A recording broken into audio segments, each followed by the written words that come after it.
All right, so the sum of the first n terms of an AP, Sn, can also be represented as n all over 2 a plus L, and L is known as the last term.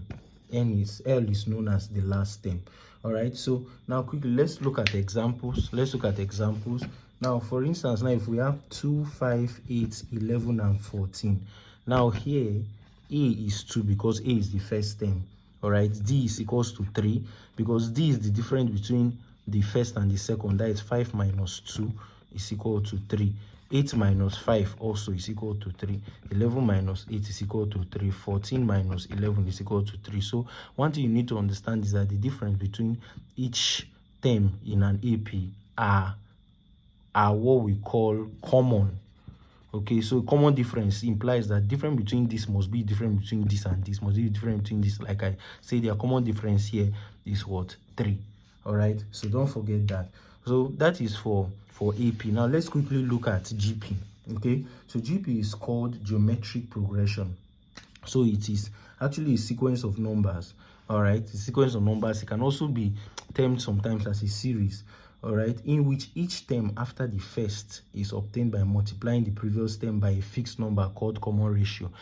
The previous one you actually add, okay, common difference. So for instance, now when we had 2, we added 3 to get 5.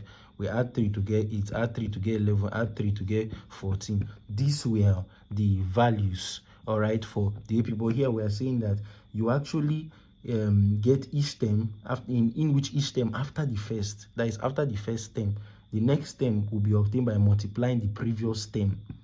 All right, that is multiplying the previous term by a fixed number called common ratio.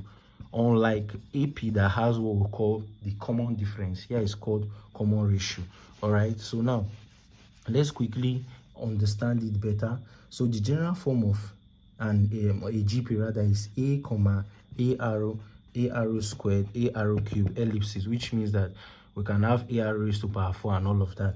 All right, so now where A is called the first term, arrow is called the common ratio, and arrow has the formula. It is actually Tn all over Tn minus 1.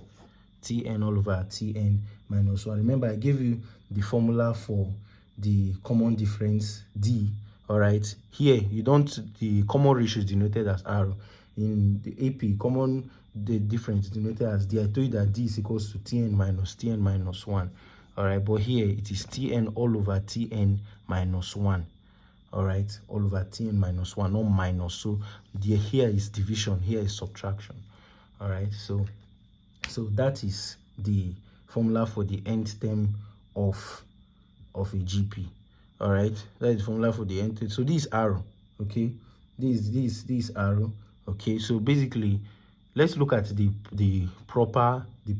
actual formula for nth term of a GP.